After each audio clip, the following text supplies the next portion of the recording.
In order to customize the look of your blog and Blogger, there are two screens you might want to visit. One is the themes menu. So when you go into the themes menu, this is where you can get a quick preview of what your blog looks like to viewers on both a computer or a large screen digital device, and also on a mobile device like a cell phone. If you scroll down, then you have pre-made themes that you can select from in order to set the look of your blog. You can also go into the layout menu in order to add some custom features and sizing, as well as gadgets or widgets in your blog. So at the very top, there should be a spot that's called header. So this will let you set what the custom blog title and description will be at the very top of the screen. You can also add a cross-column gadget if you like. That's a gadget that goes all the way across the screen. Here where it says main, this is the main large view that people will see from the home page of the blog. If you click in here to edit that, you can edit, for example, the number of posts that show up on the main page of the blog. On my blog, for example, when people go to the very main page, they only see the 5 most recent posts, and then they'll have to use the archive gadget on the right side of the screen if they want to see anything older than that. You can also choose gadgets that will show up in the right-hand sidebar of your blog. So something like subscribe to is a button that lets people subscribe to the blog, which means they'll automatically get updates in their email every time something's posted. You also have a variety of other things that you can choose from, including the archive gadget, which is what will let people go into a monthly view and find blogs sorted by month. If you want to look at the different gadgets available, you just click on Add a Gadget, and that brings up the menu of additional gadgets. So some popular ones might be the blog search gadget. That would let people actually run a search in your blog if they're looking for something specific. The archive, which will let people navigate around to find older posts. If you want to add any sort of image, like a headshot or something, a company logo, you can add that in an image gadget, and there's a whole bunch of other things that you might be interested in adding. Subscription links is the gadget that lets people click a button in order to subscribe to email updates on your blog.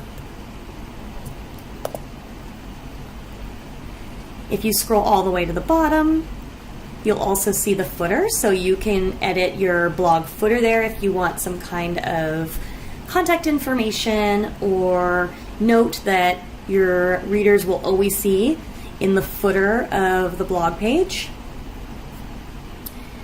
If you go to the very top of this layout screen, you'll see a note up here.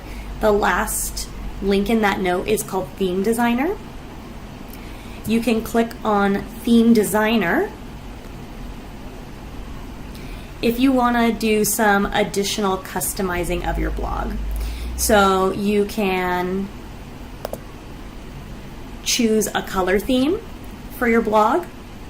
You can set your own background image. So if you didn't like the pre-made themes, this is where you can create your custom theme. So this is an image that I found elsewhere and then I uploaded to my blog.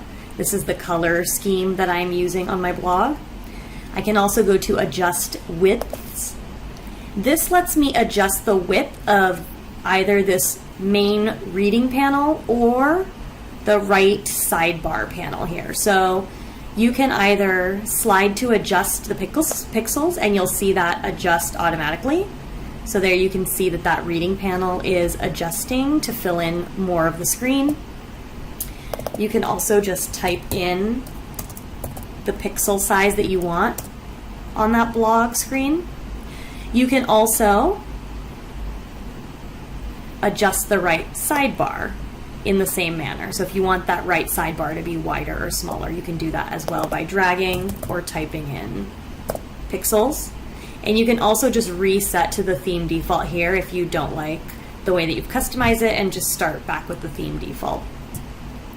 You have some layout options here. So if you want to customize the layout of the blog, for example, I have here the second layout that I'm using, which is the one that has the blog posts in this larger window and then a right sidebar. If you don't need a right sidebar, you can actually select this first layout for your blog, and this is just going to show a blog post. Or if you need multiple sidebars, you can do that. You can also over here choose the footer layout that your blog is going to use. And then there are also some advanced features here if you want to really get into what kind of text each window or each header or footer uses. When you're done choosing all of your background images, adjusting the size of the blog panels, the layouts, you just want to make sure to click Apply to Blog up here at the top right-hand side of your window. Then you can click on View Blog if you want to preview what your blog looks like. You also have the option to upload your own customized header image. So up here at the very top of the blog, this would be the header.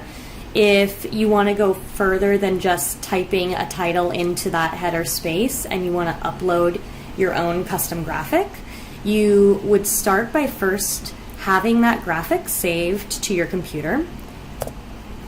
I usually create my web headers in Google Drawings. So you can, here's an example of a website header created in Google Drawings. So you can start by changing the size of the page so that this image, when it's saved, will better fit into a website header space. So if you go into page setup on your Google document, your blank Google document, and go to pixels, usually 800 by 125 pixels is about the right size to fit into a standard blog or website header. Click OK to save that.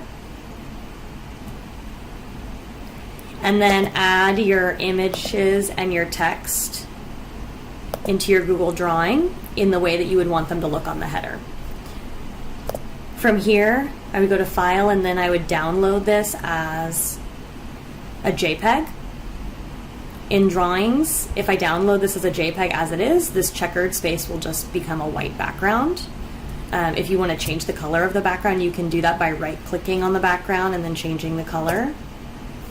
But I'm going to go ahead, I'm going to undo that and leave this white. So I'm going to go to File, Download as JPEG. And now I have that image saved on my computer in my Downloads folder.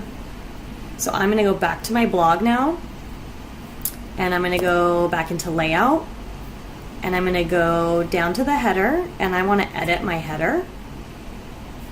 And so right now I just have this blog title as my header and a description, but I can also choose a file and upload it.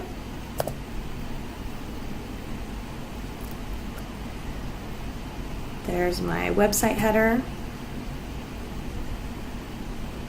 Okay.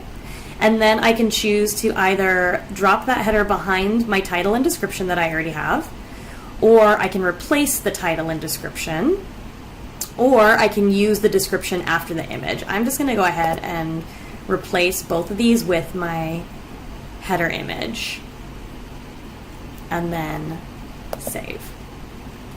Now I can go into preview, and you'll see that now I have that header image at the top of my blog page. You may also want to check the settings on your blog before sharing it. So you can do that by going into Settings menu. And some of the things you might want to look at, you can set your blog's address here under Publishing. And you have some options for customizing what your blog address will be. Typically it's something.blogspot.com. Blogspot.com is sort of the standard blogger URL. You can also adjust the authors and any reader settings that you might need to. Right now, this is a public blog, so anyone can read it. And then here, if you want to have additional authors, you can add them here and adjust admin settings. Over here on the left side, back in the settings menu, if I click on posts and comments and sharing, you can, from here, adjust the number of posts that show up on the main page. So we looked at that earlier, but this is another place you can do that. So right now, my blog is set to only show the 5 most recent posts on that main blog homepage. Otherwise, people have to click through the archives to find older posts.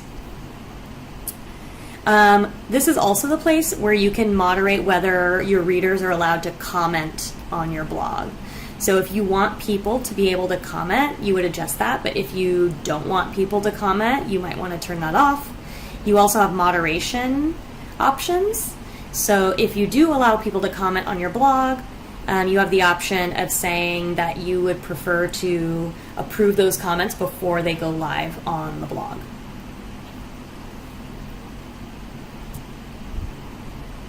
You can also set any email notifications here. So if you want to be notified when people comment, you can put an email address in for where that notification will go.